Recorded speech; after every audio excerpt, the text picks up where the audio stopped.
Good morning, my dear students. Today we have the continuation of our previous class, and we have discussed about the replenishment of nutrients in the soil, which is a third step in agricultural practice. We know that the first step in the agricultural practice is the preparation of soil, and it is followed by selection and sowing of seed. Then the next step is replenishment of nutrients in the soil, which is also called as manuring. Okay, we know that nutrients are the important thing that are necessary for the proper growth and development of plants. So the plants use these nutrients from the soil, and when the farmers for their economic benefits, they will continuously cultivate the crops year by year. So the continuous cultivation of the crops in the same field will causes the loss of fertility of the soil, because year by year crops are using the nutrients from the soil itself, so that will lead to the decreased level of nutrients in the soil. So what will happen? Yeah, so the plants will not get sufficient nutrients from that soil. So we can adopt in order to overcome this. The farmers will adapt certain natural methods, and also by using fertilizers and manure. These are the two methods for replenishment of nutrients in the soil, by using natural methods and also by using manures and fertilizers. First thing about the natural method is method fallowing. In fallowing, the land that are used for cultivation of crop is uncultivated for more than 1 year.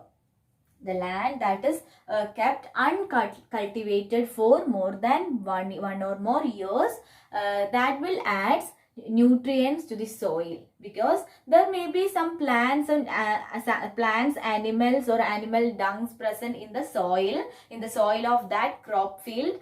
So that will add, by the decomposition of that matters, will add nutrients to the soil. So for the coming years, it will get nutrients from that soil.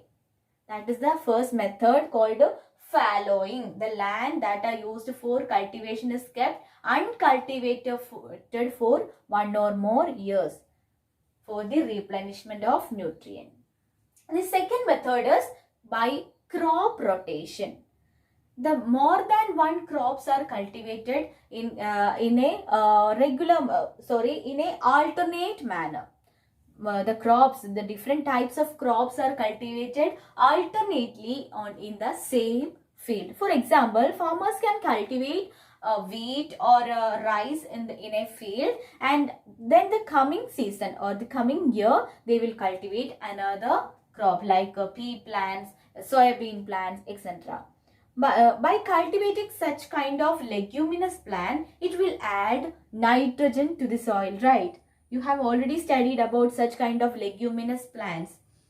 In that kind of plants, there will be root nodules in their roots, and that nodules contains a nitrogen fixing bacteria called rhizobium. It will trap the atmospheric nitrogen and convert it into a soluble nitrogenous compound, and that is added to the soil.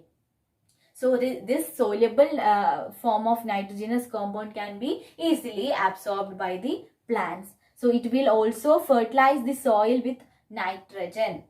So the crop rotation can be done with the help of certain leguminous plants and also certain other cereals also. Okay. The third method is mixed cropping. It is just similar, not just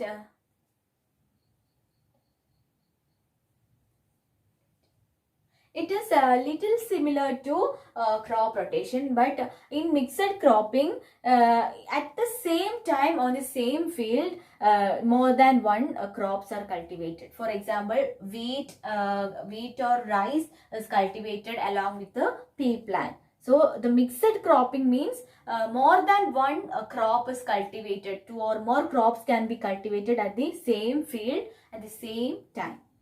Okay, so the care should be taken when we choose the crop that is to be cultivated in a mixed manner. Why? Because one should add or one should give the nutrient to the other plant. Then only there maintains a proper relationship between the two crops. So the leguminous plant will fulfill the the nitrogen requirement for the other crop. That's why it is cultivated along with the cereals. And there is one more case, the cotton plant can be cultivated along with the groundnut, because groundnut is also a leguminous plant. Okay, that's about mixed cropping. So these are the three natural methods of replenishment of nutrients in the soil. And the second important thing for the manuring is by using manures and fertilizers, we can also add nutrients to the soil.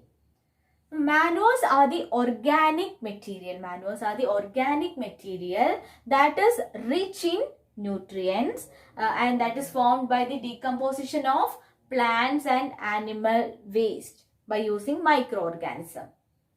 Okay, and manures can be prepared in our homes itself.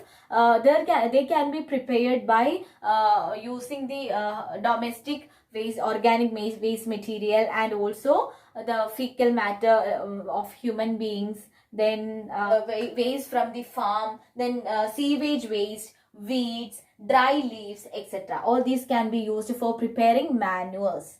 And manure, the most important manure is compost, and the preparation of compost is called as composting. Okay, so manures can be prepared by using sewage waste, then dry leaves, domestic waste materials, then animal excreta, human fecal matter, etc.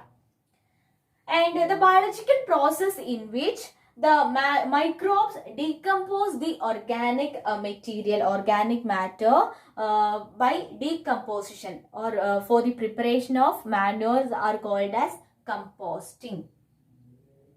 Okay, next thing is about fertilizer. Fertilizer is prepared chemically in factories. It is a chemical substance that is prepared in factories, and that is a human-made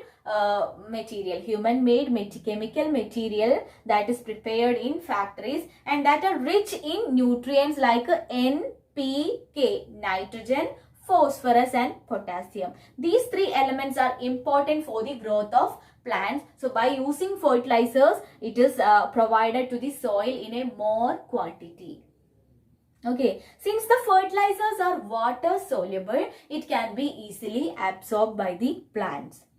There are certain disadvantages and advantages of using these fertilizers, and but for manures there is no such disadvantages. There are lots of advantages for using the manures. Now let me discuss what are the advantages. First advantage is it enhances the water holding capacity of soil. It enhances the water holding capacity of soil. The second advantage is makes the soil porous, that makes exchange of gases easy.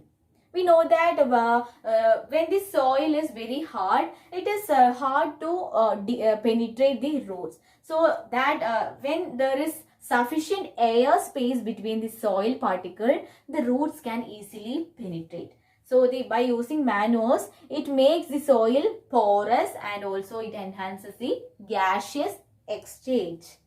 Okay, and the next advantage is increase the number of soil friendly microbes. We know that microbes are also important in the growth of plants. Why? Because they will decompose the organic matter present in the soil and provide nutrients, so that nutrients can be absorbed by the plants. So that by using manures, the number of microbes will be increased.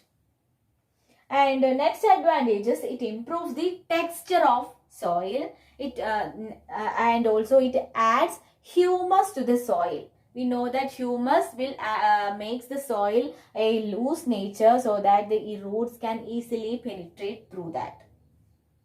And the next advantage is it is not expensive and can easily be prepared from waste. Okay, and it does not cause any harmful effect like water pollution. But there is a different case condition for fertilizers. They will cause certain disadvantages for the environment and also for the organisms. Okay, and there is a table in your textbook that shows the difference between fertilizer and manure based on certain parameters like nature, preparation, humus, amount of nutrient present, cost, and example. So let me see what are the differences between fertilizer and manure. First thing about fertilizer, its nature is it is an inorganic salt, but manure is a organic substance. It is a natural organic substance. And about preparation, fertilizer is prepared in factories, but manures can be prepared in fields by decomposition of animal waste, human waste, and plant residues. We can prepare it in our home itself. And about humus. In fertilizers, it does not add humus to the soil. We already know that. But in the case of manures, it will add humus to the soil. About amount of nutrients present.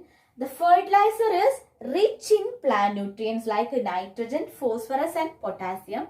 But in the case of manures, when compared to fertilizer, it is there are only a less amount of essential nutrient is present in the case of manure. Cost. Fertilizer is very costly. For the preparation, there are lots of requirements are there, so that it is very costly. But in the case of manure, it is cheap. Example for fertilizer are urea, potash, and almost 6 or 7 examples are given in your textbook itself. Then example for manures are Sun hemp, Sebastiana. These two are two different types of plants. Okay, sun hemp and Sebastiana, then cow dung. These are the example for manures. So this is about today's class. The rest of the portion will be taken in our next class. Thank you.